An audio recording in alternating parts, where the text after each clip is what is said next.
digital change is not about only bringing the right tools and technology. It's about, it's a feeling, right? It can be pretty scary because you, at the end of the day, need to be there, stand on a stage and say, we are going to do this. And I know it is incredibly hard, but you need to do that. If you apply new technology to an old process, you still have an old way of working. That's still old. You were at the genesis of the digital product creation at Nike. Yeah, AI. It's an incredible new tool in our toolbox. I'm interested in what is happening next. How do we scale that? How do we make that work for the whole company? You then start to think about, wait a second, now we have this working and it's working like an oiled machine. It's not manual anymore. How can we now use this to think different, to sell? Yeah. Maybe we can even sell before we make. But I think that is the opportunity. That is the real opportunity. That's the brand of the future for me.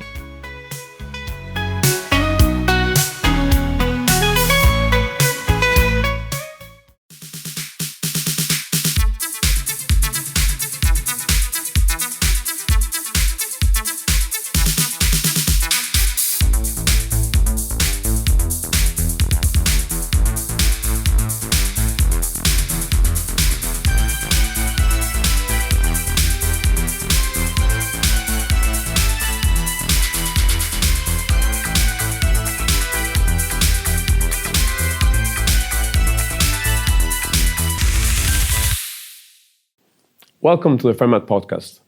Today, we've got Dominic Sluiter joining us. I met Dominic over a year ago at PI's apparel conference in Milan. I became immediately impressed by his career in transforming how large, iconic global brands work digitally. First, he was 10 years at Nike, and then he moved back to Amsterdam at PVH, where he helped them develop their entire digital product creation department. Now, at EnhanceThat, a software plus services company, they're gluing together all different fashion tech solutions in AI, 3D, PLMs, and DAMs to scale your digital product creation efforts from a few enthusiasts to hundreds of designers in a single company. Welcome to the Fermat Podcast, and thanks for listening in. Well, normally we do this with a glass of wine, but today we have some coffee. Yeah. Merry breakfast, I don't know. So it's super nice to have you here, Dom. Yeah, thank you. Good Thanks morning. for having me. We were supposed to record this yesterday. I know. But we had a misfortune with the airplane, and so it's 8 a.m. now. But good. So Dom, do you think that with the rise of new solutions, AI solutions, 3D, some companies try to overpromise and then fell short on when trying to differentiate or something like that, but then fall short in delivering results to fashion brands? Well, yeah, sorry, I need to warm up. Yeah. Because that's not really an open question, but I think there is a bit of a challenge, right? It's always with new technology, there's a bit of an over promise. And that's also a little bit of the tension, right, between new technology and the reality, because technology can be amazing, is amazing, especially now.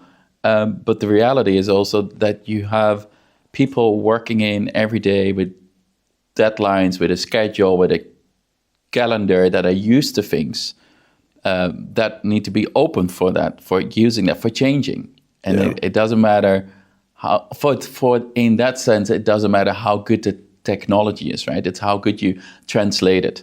So when a new technology arrives, people are already working extremely. I've met startup founders. Yeah. I've met VCs. I've met fashion designers. Yeah. Those are the busiest of all of them. Like the pace at which this industry is, churning out designs and proposals and collections. Like designers are genuinely, I believe, one of the busiest people on earth. Mm-hmm. When you come in, here's a new tool. Yeah. Right? What happens? No, like it's.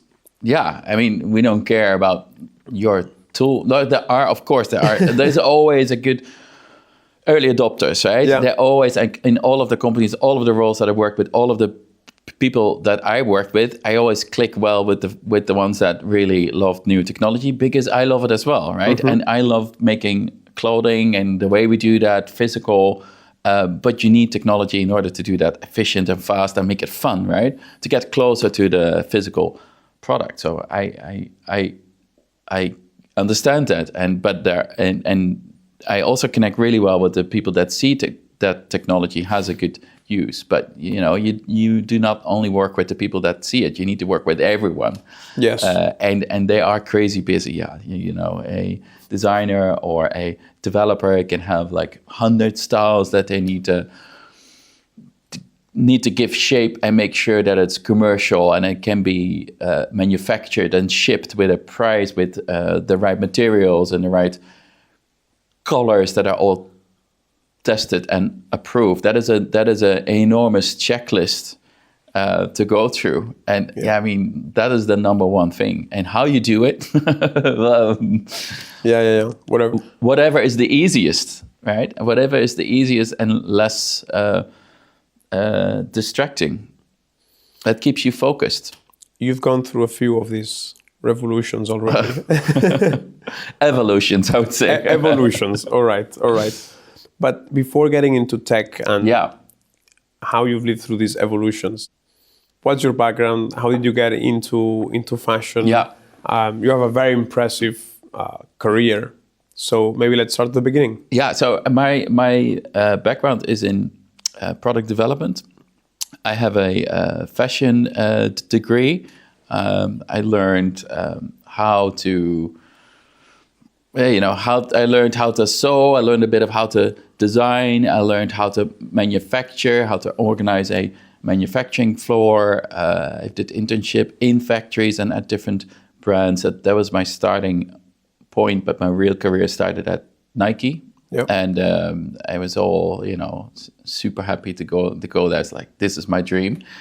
Such a way to start. Yeah, such an amazing way to start. Yep. And the reality was also, I think that switch of starting there as a product developer and seeing how it actually works was a good reality check. And that's still been a lot of the drive and the motivation. I mean, they make amazing clothing, and the way they at Nike, the way you research, the way you perfect the process, the way all the roles are very specialized and go very deep. I think that's unique to sportswear. Because every product that they bring on the market, doesn't only need to look good, it also needs to perform. And in sports brands, it also needs to tell a deeper story. So the research starts already 2 years in advance often, and you don't have that focus and time and space in fashion brands. That goes much faster. It needs to look good, but not, the performance element is a little bit less often. But the reality was also working as a product developer, but also as a designer. It's just, now it's probably different, but it was a lot of Excel sheets and black and green screens entering item numbers. Yeah. And if there's something that I'm not so good at is entering item numbers in the screen and memorizing those. What is the item number of the lining, the mesh lining of a garment? Yeah, that's not really my thing. I like the physical element, right? The physical element of really engineering clothing. That I think ties nicely to what you're doing now, right? Yeah. Automating this process. But let's... Yeah, but actually there I saw... Yeah. So I worked for a year or so as a product developer. It didn't take... It was on the edge of being kicked out because I was not the best Excel entering, making specs in Excel. But then I saw there was one computer that was kind of abandoned, coming out of a first 3D prototyping project that didn't go anywhere. I picked up that computer and I started to mess around and taught myself how to learn it. Yeah, and then I started to think like, how can we use this? Because it is visual. It's kind of you can engineer physical product without needing the physical product, right? So I was figuring out how can we use this to engineer clothing before it goes to the factory so they can make the best physical prototype. When was this? So this was 2009. And you found this computer it was around? There was someone next to me who used to be part of the project, Daniel Mulvey. I think he now works at Otlo. And he had that computer and he was not doing it anymore. I think not using it. So I felt like, this is my chance to see how it really works. And simulations were still like they didn't save it. It simulated the garments, but the simulation itself was not saved. So it took like 4 or 5 minutes to simulate the garment with the right material and the right pattern on the right avatar. It's simulated, but then it didn't save that end result. So you every time you open up the file, it would simulate again. We've come a long way. We've come a long way. But so this was not for footwear. No, this was garments. For garments, for apparel. So you studied in Amsterdam, fashion, and then your first job, Nike. Yeah.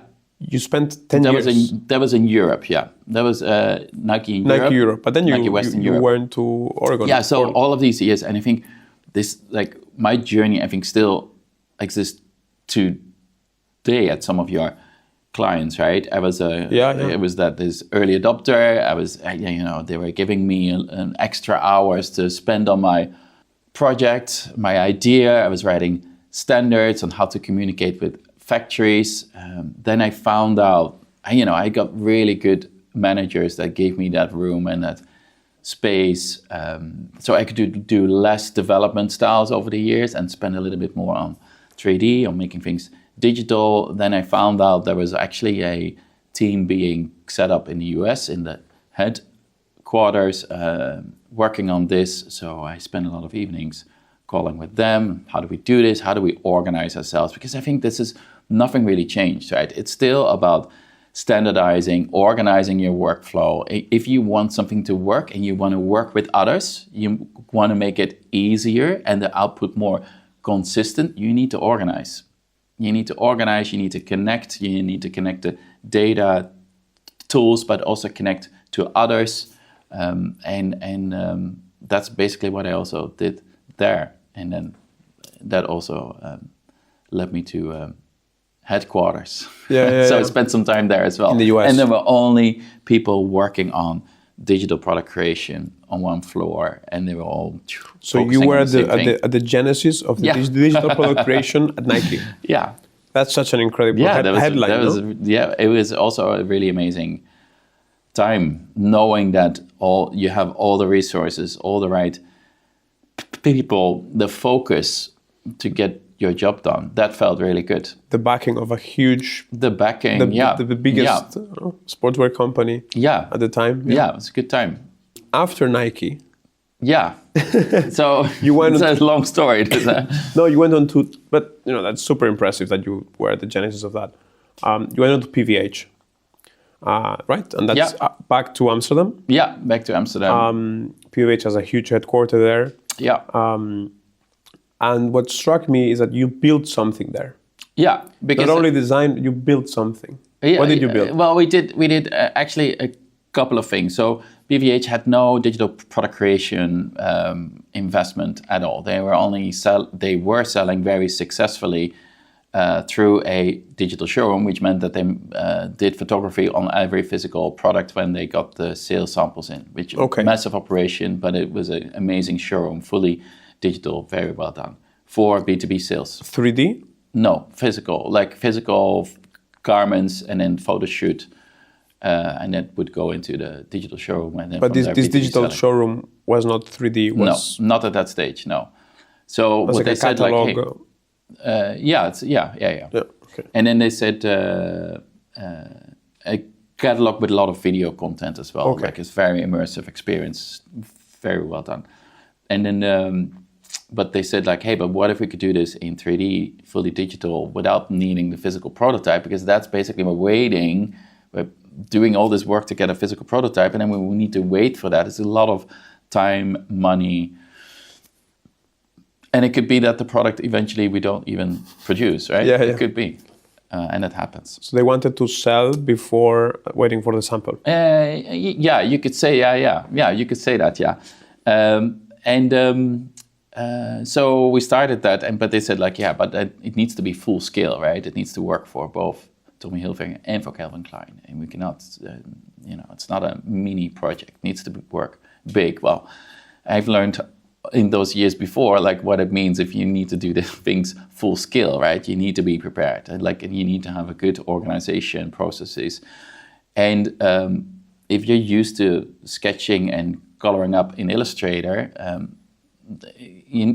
how do you convince someone to go from Illustrator into 3D when 3D takes a lot more time? It gives you a lot of great output, but who's going to do it? We basically developed two things: an automated workflow, which meant that designers could learn how to use 3D in an hour, because you need to lower that.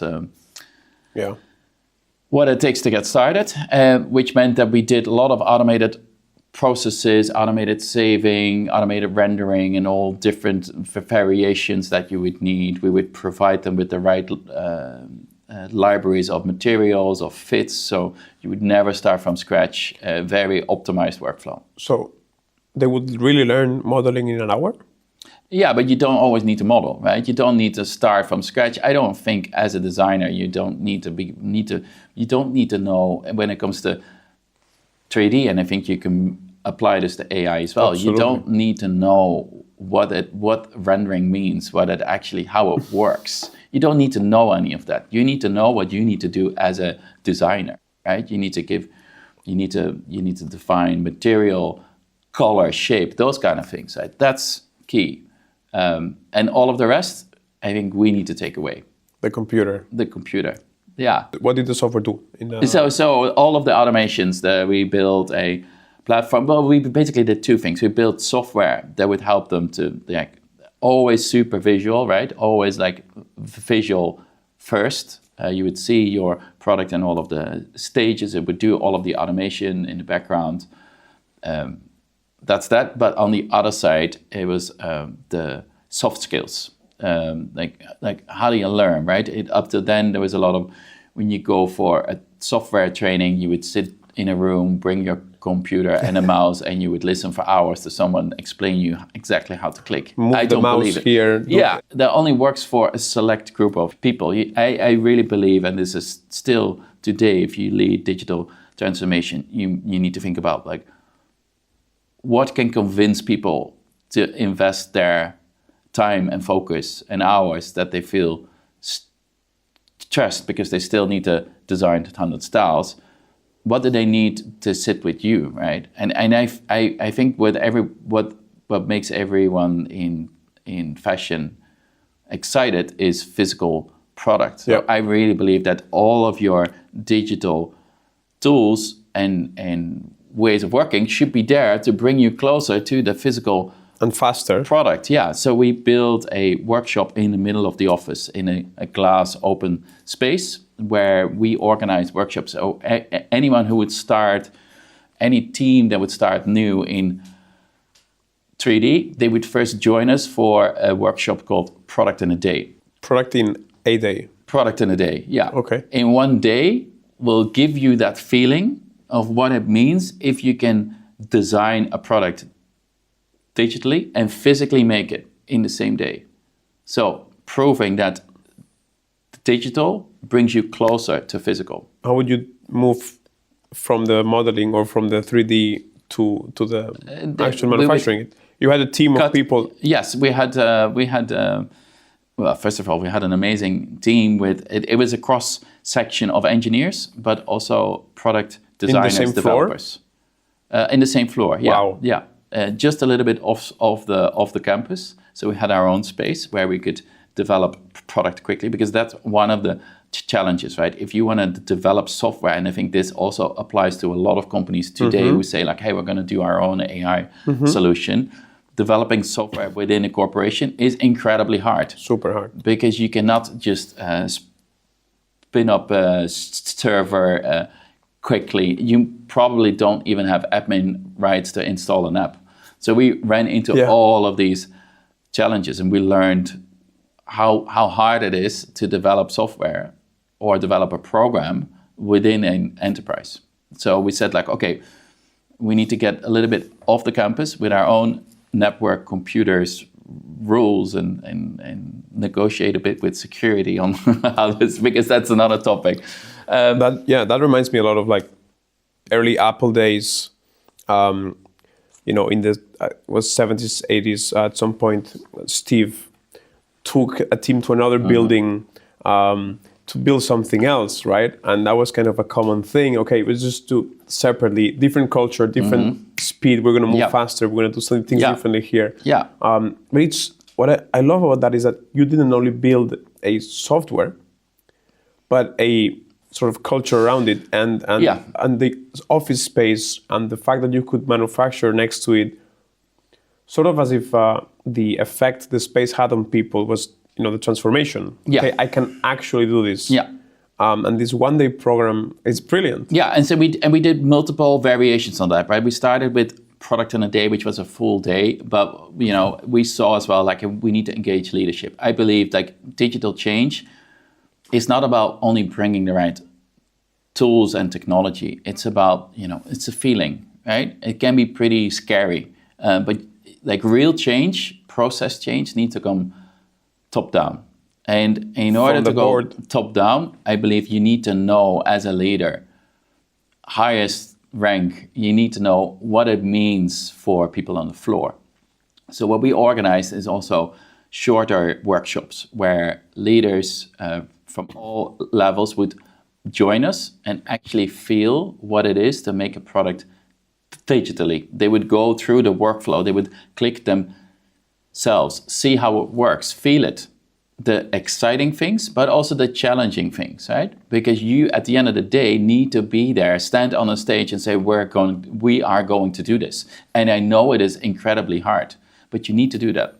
And these were people that maybe never had designed before, like the 100%. The CFO would come to the workshop. Yeah, crazy. That's super cool. But I think that those are very key things to make it work at scale. Yeah, because tangible, I think to your first question, right? It's like, everybody wants 3D or AI, and everybody knows in fashion the future is digital, right?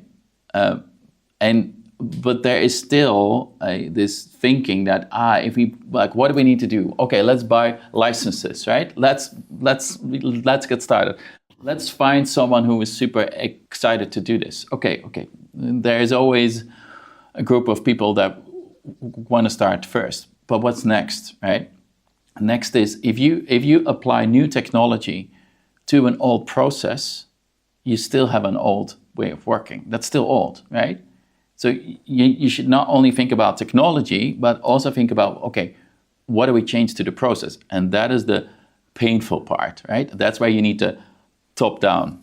You need to understand, right? Okay, we have new technology to really leverage this, right? And not only replace Photoshop with AI or Illustrator, right? We need to make some changes to the process. Yeah, 100%. And how do we do this? And because change is hard, right? So that's also where we started EnhanceThat as well. It's not only about changing the tools but it's also changing the process and how do you make that land, right? Because it's about making sure that all of these applications speak to each other, like we also did for Stitch, right? It's like as a user, like we need to make it very easy to change that process because it's automated. You told us you led the transformation at Nike. You experienced it firsthand. Then you moved to PVH and helped them do the same with your experience, even creating different building, different department, software, hardware, all this experience, very vertically integrated. Let's call it. And you learned about the pain that these companies have to go through to do this change. So now what are you doing? Yeah. What did you start? These are all very good ingredients and very good learning moments to start EnhanceThat. Right? Okay. And because I do see that the technology is evolving. I think what is the good things about now? Like I spent so many years having the conversation whether technology is actually relevant in fashion. There's been so many years that people said, no, it's never going to work. It's never going to work. Now I don't think we have that discussion anymore. I think that's already a massive achievement. We've passed that point. We've passed that, yeah. And also thanks to you and thanks to other technologies, I think even 3D, also 3D, specifically 3D, like it's really evolved so far, right? It's so much easier, it's faster, it's more accurate, and it's getting closer to production, right? If you can make that connection, it's great. So I think that has been really moving forward very good, very quickly. In order to do this, to use this and make it work, I think that's another layer, right? And how do you make it work for not only an enterprise company, but also a little bit smaller company? How can every fashion company benefit digital product creation? And that's what we focus on with EnhanceThat, and we really focus on how to make sure that all of these tools and applications connect so we can bring the joy of automation, of integration, of spending less time on renaming, on dragging files, on like entering things in Excel like I used to do. Or that's what we're solving for any company. And we just our audience will immediately recognize the renaming. The renaming, yeah. But when I first got started in the industry, I was like, how is this a challenge? Like, what do you mean rename? File renaming is one of the biggest challenges. Yeah. And it is true. It is like that. And it was through you actually that I got to know this challenge. So at EnhanceThat, what we do is we look at how people work today, and we follow them. We see every click, we see every move, we see every manual effort, but we also look at their technology landscape. What kind of applications do they use? And we analyze that, we record it, we analyze the data, and we give an advice. We can show exactly, we can analyze and say, okay, if you connect your AI tool with your DAM tool or your PLM, you're gonna be this amount more efficient. You're gonna save this amount of hours per season. But also we can prove you that the output is going to be more consistent and actually connected to all of your different applications. So let's say you start working with a new client, I don't know, $1 billion, $2 billion fashion brand in Europe. How would you do this process? So how it typically works, come in, people have an idea on what they want already. So they call you? They call, we have a chat. But what we've learned is that the efficiency, the best and the most impactful efficiency, I think it's always about impact, right? Okay. Where can you have the most impact? And you don't know. So teams come to us and they say, like, hey, we really want to make a connection between Closet and PLM, or an AI tool and our SharePoint, but they have something specifically in mind, but we always say no. We really want to see the full process, but we want people actually see and do their job. So because we really want to find where is really the most impact. So let's say they're already using 3D, they're using browseware, or they're using Fermat, or they're using Adobe, some kind of DAM, and they're getting real productivity improvements on an individual basis. But as a group, they need some glue. To it is exactly that. It is the glue. To join these systems together, to send data and information from one place to another. And then you build that for them. We help them to build that. And we do the maintenance. We help them to build it. We also measure it, and we make sure that they are effective. But it's not only a service that you do. You have some software in there. You have some... Yes, of course. We never start from scratch, right? Okay. So this is the thing, right? We're not a typical SaaS software company, right? We don't have a fixed product and say, this is how it works. No, we know that in order to make the glue work, you need to know what to glue, right? So that's what we do first. Then we bring the glue, but we always have to tweak the glue a little bit to work for the client, because every client has a different workflow, different applications, different requirements in their infrastructure. But we make sure that our glue sticks to those to different applications with their requirements. But we never start from scratch, right? We also always have building blocks ready, easy to use interfaces, super visual, that we know users need. And we tweak those to work for every company, for their use case. And it always starts with a very complicated request. But it also always starts with the fact that renaming and saving on different locations, saving files locally and that other people's cannot access, those kind of things, right? Those are kind of the core things that when you scale, right? When you maybe now have 5 designers using AI, but you want to go to 100, in order to solve that, you need to do this. It breaks otherwise. Yeah. And if you do it with your own team, with your own expertise, you can do this. Yeah. It's just going to take a lot longer. Yeah. And what we do is we bring our expertise, bring all of the building blocks, and it's a matter of weeks. Yeah. And we also train other teams on how to do this. I mean, you've done this so many times right now. That is also the thinking, right?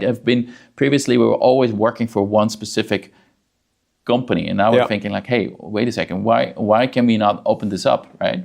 I think any company should be able to leverage this benefit. And you think you can scale because all of these companies, they have like the same problems, like common problems. They're very common. Not only the file renaming, but in general. No, absolutely, yeah. And what is the most common like issue or for example, with AI, because at Fermat, that's what we do. AI fashion, what they're interested in solving, but when they come to you, what's the problem with our software or with softwares like ours? What can we do to integrate? I think this is good, right? What you do is be the best. Your goal is to be the best AI tool for fashion in the product creation space. Yeah, and that's a goal in itself. Yeah, right? Super hard, yeah. In order to develop then integrations and optimizations with other tools that are on the market at that moment is already like a next step. Mm-hmm. But then every client using that, every team using that will have their specific needs and requests. Yeah. Oh, our file naming is slightly different. Or for every company. Every company, right? Completely, so all of these adjustments, that if you're going to work on that, it's going to take away the focus from being the best AI product creation tool in the market. So you come in and you do the glue between me and the existing systems. Yeah, and we do it quick and efficient and effective, and we make sure it always keeps working. The 3D revolution or evolution is already a few years. We're already a few years old. But AI is relatively recent. How do you think it will look like in a few years from now? Yeah. Having done this already, for what, 20 years almost? Yeah, something like that. I think it's an incredible new tool in our toolbox. I'm particularly excited about this because I think it opens up doors for not only making sure that every step that we do today in a traditional product creation space, right? You sketch, you send it to a factory, they make a prototype, you physically fit it, you review it, you make another one, and then you get a sales sample, you do a photo shoot, right? AI can help you in the beginning to get that message clearer on what do we exactly need, like we used to do with 3D, and I think it's a combination that's even more powerful. But that's still a very linear, very traditional process, right? Okay. What excites me the most is like, hey, wait a second. If we can build garments digitally that are fully engineered but also look real, that's the opportunity to also think about process, right? Like, why would we still use the old process? So I'm very excited about that, about changing process. I think impact in general, if you talk about digital product creation, one of the biggest challenges so far we had is on how do you convince people that you need to invest in digital, in your application, in a team, and next to that, that is not something that is being fixed in a year. It's a journey that you start, and it never really finishes. But in that journey, you do need to show the real impact, right? And I don't think real impact is amount of samples saved, or I think impact goes a lot further, right? I think we need to zoom out and what are some of the real industry problems, and I think that's where we need to work on. Is it hours? Is it time? Because I don't think it's hours. It goes even bigger, right? It's about overproduction. It's about margins that are under pressure. It's the long lead time. It's the calendars of a year plus. How can we solve that? How can we be responsive to what's happening on the market and not massively overproduce and throw things away? I see where you're going with this. You always talk to me about something called the brand of the future. Yes. Which is a very personal vision. What is the brand of the future? I think the brand of the future also evolves. But I always ask myself the question, and I look in the room, also here, right? If we would start a brand tomorrow, how would it look like? You and I? Yeah, because it's so easy to keep doing what you're doing. If you work at a company and you've been working in a certain way for 10, 20 years, and it's easy to say like, let's replace Photoshop with AI but what if you would ask yourself, like, what if we would start a brand tomorrow, and then how would it look like? Because you need to make some of these fundamental changes in process. About impact, I think impact if we think about the people, the companies that we work with, right? Yeah.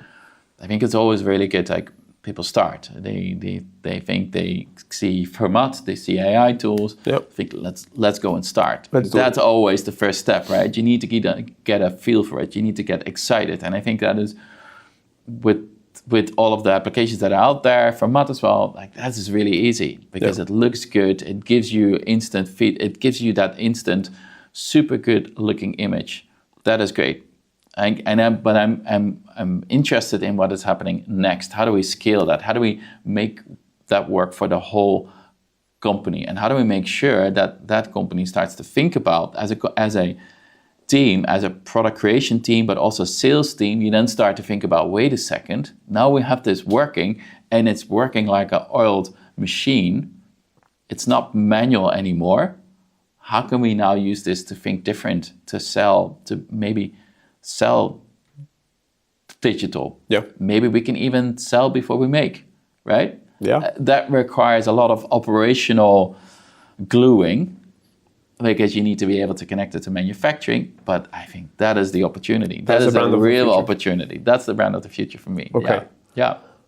To me, what you do, guys, is super impressive. Is going from the enthusiast, the first early adopter of a tool or of a set of tools in a company, to what happens when you try to scale that to 100 people, 200, 300 designers in the same organization. Everything breaks, and you call EnhanceThat to solve it, right? Thank you for joining. EnhanceThat. Yeah, thank you for joining today. It's been really, really good. And Thanks for the coffee. I think we have enough material to do another episode probably in the future. So thank you for joining.